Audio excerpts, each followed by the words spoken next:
আসসালামু আলাইকুম, আমি জাহিদ আছি আপনাদের সাথে।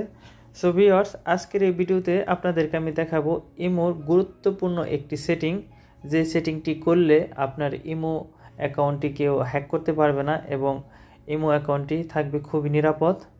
আর তাছাড়া হয়তো এর আগে আপনারা অনেকেই এই সেটিংটি চালু করেছেন, দেখা যায় চালু করার পরবর্তীতে আপনার এই ইমো অ্যাকাউন্টটি অন্য আরেকটি মোবাইলে নিতে পারতেছেন না সামান্য একটু ভুলের কারণে। সো ভিডিওটি লম্বা করব না, চলুন আপনাদেরকে আমি দেখাবো সেই গুরুত্বপূর্ণ সেটিংটি, কিভাবে আপনার ইমো অ্যাকাউন্টটি নিরাপদ রাখবেন এবং এই সেটিংটি চালু করার পরে খুব সহজেই অন্য মোবাইলে লগ ইন করতে পারবেন, সেই বিষয়ে আলোচনা করব। এই জন্য সর্বপ্রথমে আপনাকে ইমো অ্যাকাউন্টটি ওপেন করতে হবে। আপনি ইমো অ্যাপসে যাবেন। ইমো অ্যাপসে যাওয়ার পরে প্রোফাইল নামক যে অপশনটি দেখতে পাচ্ছেন, এখানে ক্লিক করবেন।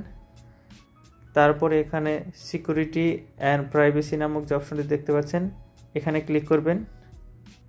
এখানে ক্লিক করার পরে নিচের দিকে আসুন, দেখুন এখানে একটা অপশন দেখতে পাচ্ছেন লগ ইন প্রোটেকশন।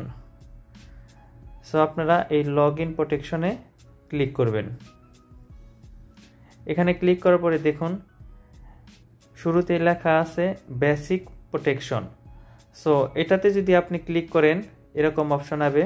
সো এখানে ওকে করে দিবেন। আমার এই বেসিক প্রোটেকশনটা এনাবল হয়ে গেছে। সো এটার মানে কি হলো জানেন, যখনই আপনার ইমো অ্যাকাউন্টটি অন্য কেউ লগ ইন করতে যাবে তখনই আপনার ডিভাইসটি, যে ডিভাইসটি বর্তমানে আছে সেই ডিভাইসে মেসেজ আসবে। এই ডিভাইসে মেসেজ আসবে কোড ভেরিফিকেশন। এই কোডটা যখনই আপনি আরেক মোবাইলে দিবেন তখনই কিন্তু ইমোটা চালু হবে। সো দেখা যায় অনেকের ক্ষেত্রে কি হয়, অনেকের ক্ষেত্রে এই বেসিক প্রোটেকশনটা যখনই এনাবল করে দেয়, দেখা যায় মোবাইলটা হারিয়ে যায় অথবা নষ্ট হয়ে যায়, তখন আর ইমো অ্যাকাউন্টটি ওপেন করতে পারে না, যেহেতু এই সেটিংটা এনাবল আছে বেসিক প্রোটেকশন। সো দেখা যায় সিমে মেসেজ যায় না এই সেটিংটা বেসিক প্রোটেকশন চালু থাকার কারণে। সো এই জন্য আপনাকে কী করতে হবে, অবশ্যই দেখুন এখানে advances protection. So advances protection এখানে ক্লিক করবেন। এখানে ক্লিক করার পরে দেখুন এখানে তিনটি অপশন দেখাচ্ছে, সিম, বেন্ডিং, তারপরে অ্যান্ড্রয়েড অনলি। সো এরকম তিনটি অপশন আপনাদের মাঝে আসবে। সো এটাকে এনাবল করে দিবেন।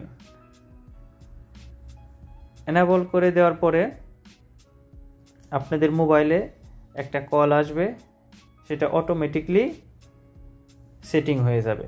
সো যেহেতু এটা আমি আগে করেছি একবার, এজন্য আমার মোবাইলে এখন কোনো প্রকারে কল আসেনি। যেহেতু আপনারা নতুন করবেন সেক্ষেত্রে এটা চালু করলে অটোমেটিকলি কল ভেরিফিকেশন আসবে। সো দেখুন এখানে কল ভেরিফিকেশন এসে গেছে। আর এই সেটিংগুলো চালু করার ক্ষেত্রে অবশ্যই ওই ইমো নাম্বারের সিমটি আপনার এই ডিভাইসে থাকতে হবে, যে ডিভাইসটি দিয়ে আপনি ইমো এই সেটিংটি চালু করবেন। সো এখন যখনই আপনি অন্য একটি মোবাইলে এখন ইমো লগ ইন করবেন, অবশ্যই আপনার এই সিমটি থাকতে হবে। এই সিমটি সেই ডিভাইসে থাকতে হবে। সেই ডিভাইসে থাকলে অটোমেটিকলি কল আসবে এবং আপনার ইমো লগ ইন হয়ে যাবে, আর এখানে কোনো SMS আসবে না। সো ক্লিয়ার, এই বিষয়টা আপনারা এখন বুঝতে পারছেন আমি কি বোঝাতে চাচ্ছি। সো দেখুন এখানে অ্যাডভান্স এন্ড প্রোটেকশন, এটা যদি অফ করে দেই ডিসেবল, তো এখন কিন্তু একদম অফ হয়ে আছে এটা। সো আপনাদের ইমো অ্যাকাউন্টটি নিরাপদ রাখার জন্য অবশ্যই এই সেটিংটি চালু রাখবেন এভাবে। So log in protection, basic protection, এখানে ক্লিক করে দিবেন। এখানে ক্লিক করার পরে দেখুন এখানে সেই আগের মতো আমি বলতেছি এখন কিন্তু এটা শুধু বেসিক প্রোটেকশন আছে। বর্তমানে যে আপনার ইমো মোবাইলটিতে আছে সেই মোবাইলে শুধু ভেরিফিকেশন কোড আসবে। এটা কিন্তু অনেক ঝুঁকিপূর্ণ, অনেক সময় মোবাইল হারিয়ে যায়, নষ্ট হয়ে যায়। সো এই জন্য আপনারা অবশ্যই অ্যাডভান্স এন্ড প্রোটেকশন এটাতে এনাবল করবেন। এখানে ক্লিক করার পর দেখুন এনাবল লেখা আসবে, ব্যাস হয়ে যাবে সেটিংটি। সো আশা করি ভিউয়ার্স বুঝতে পারছেন, এই সেটিংটি চালু রাখলে আপনার মোবাইলে অন্য কেউ আপনার নাম্বার ছাড়া কেউ লগ ইন করতে পারবে না। সো ক্লিয়ার, সবাই ভালো থাকবেন, আর ভিডিওটি ভালো লাগলে চ্যানেলটি সাবস্ক্রাইব করবেন।